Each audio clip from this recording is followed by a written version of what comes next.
രാഹുൽ മാങ്കൂട്ടത്തിന്റെ ജാമ്യാപേക്ഷയിൽ ഒറ്റ വാക്കിൽ വിധി പറഞ്ഞിരിക്കുകയാണ് കോടതി. മണിക്കൂറുകൾ നീണ്ട വാദപ്രതിവാദത്തിനൊടുവിലാണ് രാഹുൽ മാങ്കൂട്ടത്തിന്റെ ജാമ്യം തള്ളിക്കൊണ്ടുള്ള നിർണായകമായ വിധി. തിരുവനന്തപുരം പ്രിൻസിപ്പൽ സെഷൻസ് കോടതി ജഡ്ജിയുടെ ഭാഗത്ത് നസീറയുടെ ഭാഗത്ത് നിന്ന് നിർണായകമായ വിധി വന്നിരിക്കുന്നു.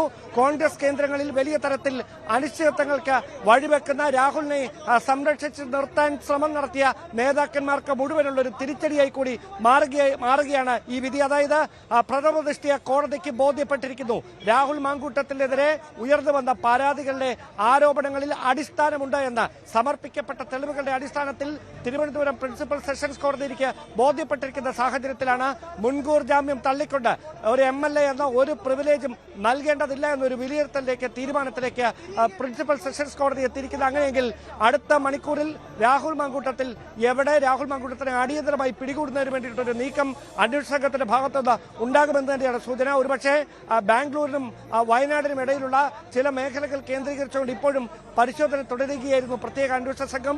അവരുടെ തിരച്ചിലിന്റെ ആക്കം കൂടും. ക്രമസമാധാന ചുമതലയുടെ ADGP നേരിട്ടവർക്ക് കൃത്യമായി നിർദ്ദേശം നൽകുന്നുണ്ട്. അന്വേഷണ വിവരങ്ങൾ ഒരു തരത്തിലും പുറത്തേക്ക് ചോരാതെ രാഹുൽ മാങ്കൂട്ടത്തിനെ അടിയന്തരമായി പിടികൂടാനുള്ള ഒരു നീക്കം അന്വേഷണ സംഘത്തിന്റെ ഭാഗത്തു നിന്നുണ്ടാകും. ഇനി കോൺഗ്രസിന്റെ ഭാഗത്തു നിന്ന് എന്ത് രാഷ്ട്രീയമായ തീരുമാനം ഉണ്ടാകും എന്നത് മാത്രമാണ് അറിയാനുള്ള. ഒരുപക്ഷെ ഹൈക്കമാൻഡ് കടുത്ത തീരുമാനം കെ മുരളീധരൻ ഇന്നലെ പറഞ്ഞ ബ്രഹ്മാസ്ത്രം വൈകാതെ തന്നെ ഹൈക്കമാൻഡ് തൊടുത്തേക്കും എന്ന് തന്നെയാണ് സൂചന.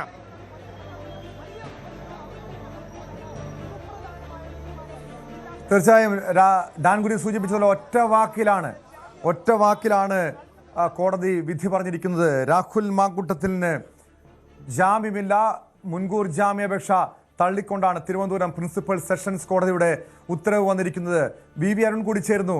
അരുൺ, എവിടെയാണ് രാഹുൽ മാങ്കൂട്ടത്തിന് പിഴച്ചത്? കാരണം നമുക്കറിയാം, സാധാരണ ഇത്തരം കേസുകളിൽ പരസ്പര സമ്മതത്തോടെയുള്ള ലൈംഗിക പീഡന കേസുകളിൽ അത് കോടതിയിൽ ഈ വിവാഹ വാഗ്ദാനം നൽകിയുള്ള പീഡനങ്ങൾ പലപ്പോഴും പ്രതിക്ക് അനുകൂലമാകാറുണ്ട്. കാരണം ഒരു പ്രായപൂർത്തിയായവരാണ്, വിവാഹം കഴിച്ചൊരു യുവതിയാണ്. ഇത്തരം വാദങ്ങളൊക്കെ രാഹുൽ മാങ്കൂട്ടത്തിൻ്റെ അഭിഭാഷകൻ കോടതിയിൽ ഉന്നയിച്ചിരുന്നു. മാത്രമല്ല, ഗർഭചിത്രം നടത്തിയത് ഈ പെൺകുട്ടി തന്നെ സ്വയം ഇഷ്ടപ്രകാരം ചെയ്തതാണെന്ന്. പക്ഷേ ഇന്നായപ്പോൾ സ്ഥിതി മാറുന്നു. രാഹുൽ മാങ്കൂട്ടത്തിൽ ഭീഷണിപ്പെടുത്തി, താൻ ആത്മഹത്യ ചെയ്യുമെന്ന് ഭീഷണിപ്പെടുത്തി, സമ്മർദ്ദം ചെലുത്തി ഗർഭചിത്രത്തിന് നിർബന്ധിച്ചതാണ്, ഗർഭചിത്രം ചെയ്യിപ്പിച്ചതാണെന്ന വാദം പ്രോസിക്യൂഷന് കോടതിയിൽ ഉന്നയിക്കാൻ കഴിഞ്ഞു. ഇതാണ് യഥാർത്ഥത്തിൽ എന്താണ് ഈ കേസിൽ സംഭവിച്ചത്? ഇനി എന്തായിരിക്കും അന്വേഷണ സംഘത്തിന്റെ ഭാഗത്തു നിന്നുണ്ടാകാൻ പോകുന്ന നടപടിയും?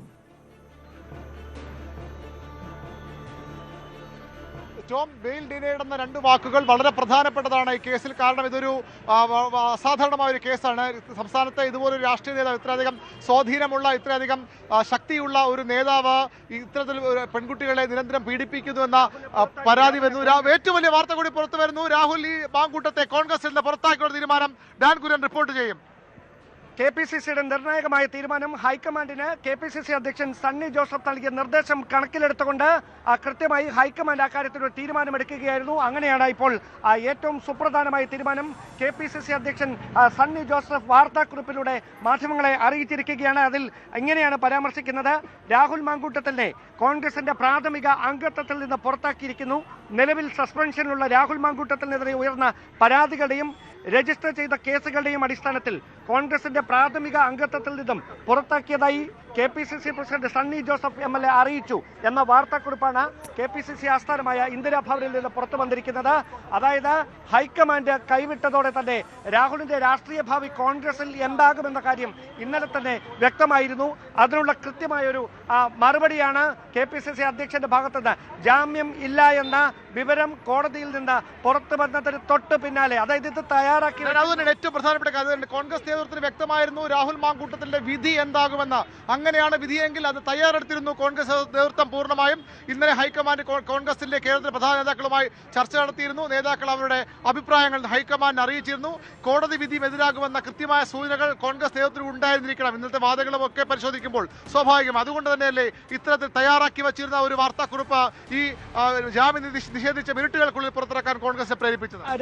അരുൺ, അവിടെ വളരെ പ്രധാനപ്പെട്ട കാര്യം, കഴിഞ്ഞ ദിവസം, അതായത് ഇപ്പോൾ ഈ മുൻകൂർ ജാമ്യാപേക്ഷ നൽകുന്നതിന് കാരണമായിട്ടുള്ള പരാതിയല്ല കോൺഗ്രസിന് ഈ തീരുമാനത്തിലേക്ക് എത്തിച്ചിരിക്കുന്നത്. കാരണം അതൊരു മ്യൂച്വൽ റിലേഷനായിരുന്നു, ഉഭയകക്ഷി സമ്മതപ്രകാരമുള്ള ബന്ധമായിരുന്നതും ആ ബന്ധത്തിനിടയിൽ ഉണ്ടായ വിള്ളലുകളാണ് ഇപ്പോൾ ഇങ്ങനെ ഒരു പരാതിയിലേക്ക് നയിച്ചതെന്നുമുള്ള രാഹുലിന്റെ വാദം പിന്തുണയ്ക്കുന്ന ചില നേതാക്കളെങ്കിലും കോൺഗ്രസിന്റെ നേതൃനിരയിലുണ്ടായിരുന്നു. പക്ഷേ രാഹുലിന് ഏറ്റവും വലിയ തിരിച്ചടി പാർട്ടിയിലും നിയമത്തിനു മുമ്പിലും ആക്കിയത് രണ്ടാമത് രാഹുൽ മാങ്കൂട്ടത്തിന് ഉയർന്നു വന്ന വലിയ ഗുരുതര സ്വഭാവമുള്ള ബലാത്സംഗ ആരോപണമാണ്. ആ ആരോപണങ്ങളുമായി ബന്ധപ്പെട്ട് പരാതി നൽകിയിരിക്കുന്ന യുവതി ആരാണെന്ന കാര്യത്തിൽ അന്വേഷണ സംഘത്തിന് ബോധ്യം വരികയും ആ ബോധ്യത്തിന്റെ അടിസ്ഥാനത്തിൽ ക്രൈംബ്രാഞ്ച് സ്വമേധയാ കേസ് രജിസ്റ്റർ ചെയ്യുകയും അതിൽ ബലാത്സംഗത്തിന്റെ വകുപ്പുകൾ ചുമത്തുകയും ചെയ്തതിന് പിന്നാലെ ആ പരാതിയിലെ പരാമർശങ്ങളും അതിന്റെ എഫ്ഐആറിന്റെ പകർപ്പും അടക്കം ഇന്ന് പ്രിൻസിപ്പൽ സെഷൻസ് കോടതിയിൽ പ്രോസിക്യൂഷന് വേണ്ടി പബ്ലിക് പ്രോസിക്യൂട്ടർ ഹാജരാക്കുകയും ചെയ്തതോടെയാണ് രാഹുൽ മാങ്കൂട്ടത്തിന്റെ നില കൂടുതൽ പരുങ്ങലായത്. അതുകൊണ്ടാണ് അറസ്റ്റ് തടയണമെന്ന് ആവശ്യപ്പെട്ടുകൊണ്ടുള്ള ഉപഹർജി രാഹുലിന്റെ പ്രതിഭാഗം അഭിഭാഷകനായ ശാസ്ത്രമംഗലം അജിത് കുമാർ കോടതിയിൽ നൽകുകയും ചെയ്തത്. തീർച്ചയായിട്ടും അത് തന്നെയാണ്. രാഹുൽ മാങ്കൂട്ടത്തിനെതിരെ പുറത്തു വന്നത് മഞ്ഞുമലയുടെ ഒരു അഗ്രം മാത്രമാണ്, ഒരു അറ്റം മാത്രമാണെന്ന് പറഞ്ഞത് നേരത്തെ CP നേതാക്കളായിരുന്നെങ്കിൽ ഇന്ന് അത് പറഞ്ഞത് കോൺഗ്രസിലെ ഏറ്റവും പ്രധാനപ്പെട്ട നേതാവ് കാസർഗോഡ് MP രാജ്മോഹൻ ഉണ്ണിത്താനാണ്. പൊക്കിൾക്കൊടി ബന്ധം വിച്ഛേദിക്കണമെന്ന് ആവശ്യപ്പെട്ടത് കോൺഗ്രസിന്റെ മുൻ അധ്യക്ഷൻ സംസ്ഥാന അധ്യക്ഷൻ K മുരളീധരനാണ്.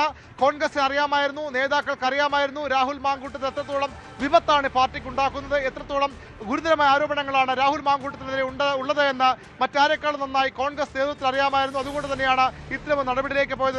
ഒരു അർത്ഥത്തിൽ കോൺഗ്രസ് ഇവിടെ രക്ഷപ്പെടുകയാണെന്ന് കൂടി പറയേണ്ടതാണ്. ഇല്ലെങ്കിൽ രാഹുൽ മാങ്കൂട്ടത്തിൽ എത്രത്തോളം പാർട്ടി ഉണ്ടാകുമോ, ഇനിയും പരാതികൾ വരും, ഇനിയും ഇരകളുണ്ട്, ഇനിയും പരാതികൾ പല തലങ്ങളിലുണ്ട്. അത് വരുമെന്ന് കൃത്യമായി തിരിച്ചറിഞ്ഞു തന്നെയല്ലേ കോൺഗ്രസ് നേതൃത്വം ഇപ്പോൾ ഒരു രക്ഷാ കവചം എന്ന രീതിയിൽ ഇപ്പോഴത്തെ നടപടി എടുത്തിരിക്കുന്നത്. ഇനി ആത്മവിശ്വാസത്തോടെ ശബരിമല സ്വർണ്ണക്കൊള്ള ജനങ്ങൾക്കിടയിൽ പ്രചാരണ വിഷയമാക്കി ഈ നിമിഷം മുതൽ കോൺഗ്രസിന്റെ നേതാക്കന്മാർക്കും താഴെത്തട്ടിലുള്ള പ്രവർത്തകർക്കും രാഷ്ട്രീയ പ്രചാരണ വിഷയമാക്കി ഉപയോഗിക്കാം. ആരോപണം ഉയർന്നു വന്നതിന് പിന്നാലെ അതിൽ വിചാരണ കോടതിയിൽ എത്തുന്നതിന് മുൻപാകെ, കോടതി അതിൽ വിധി പറയുന്നതിന് മുൻപാകെ പ്രിൻസിപ്പൽ സെഷൻസ് കോടതിയുടെ വിധി അത് ഗൗരവത്തിൽ എടുത്തുകൊണ്ട് തന്നെ ഉത്തരവാദിത്തപ്പെട്ട ഒരു രാഷ്ട്രീയ പ്രസ്ഥാനം എന്ന നിലയിൽ കോൺഗ്രസ് അതിൽ കൃത്യമായ ഒരു തീർപ്പ് കൽപ്പിച്ചിരിക്കുന്നു. ഹൈക്കമാൻഡിന്റെ ഭാഗത്ത് നിന്ന് രാഹുൽ മാങ്കൂട്ടത്തിനെ കൈകൊടുക്കേണ്ടതില്ല, ഇനി കൈപ്പത്തിക്കൊപ്പം ചേർത്ത് നിർത്തേണ്ടതില്ല എന്നൊരു നിർദ്ദേശം ഹൈക്കമാൻഡിന്റെ ഭാഗത്തുനിന്ന് വരുന്ന ഒരു പശ്ചാത്തലം കൂടി ഇവിടെ ചേർത്ത് വായിക്കണം. അങ്ങനെയെങ്കിൽ ഈ നിമിഷം മുതൽ രാഹുൽ മാങ്കൂട്ടത്തിൽ MLA-ക്കെതിരെ ഉയർന്ന ആരോപണങ്ങൾക്ക് മറുപടി പറയേണ്ടത് രാഹുൽ മാങ്കൂട്ടത്തിൽ മാത്രമാകും. കോൺഗ്രസിന് ഔദ്യോഗികമായി ഒരു രാഷ്ട്രീയ പ്രസ്ഥാനമെന്ന നിലയിൽ, സംസ്ഥാനത്തെ മുഖ്യ പ്രതിപക്ഷമെന്ന നിലയിൽ രാഹുൽ മാങ്കൂട്ടത്തിനെതിരെ ഉയർന്ന ആരോപണങ്ങൾക്ക് മറുപടി പറയേണ്ട ബാധ്യത കഴിഞ്ഞ 1 മിനിറ്റ് മുമ്പ് മുതൽ ഇല്ലാതായിരിക്കുകയാണ്. തീർച്ചയായിട്ടും ഒരു വ്യക്തതയ്ക്ക് വേണ്ടി ഒരു കാര്യം, അതായത് നമ്മൾ നോട്ട് ടു അറസ്റ്റ് എന്ന ഹർജിയിൽ ആദ്യ വിധി ഉണ്ടാവും, പിന്നാലെ ജാമ്യം, ഇങ്ങനെയാണ് പ്രതീക്ഷിച്ചിരുന്നത്. പക്ഷേ കോടതി നേരിട്ട് മുൻകൂർ ജാമ്യമില്ല എന്ന വിധിയിലേക്ക് എത്തിയ സാഹചര്യം എന്തായിരുന്നു? ആ നിയമ സങ്കീർണത എന്തായിരുന്നു?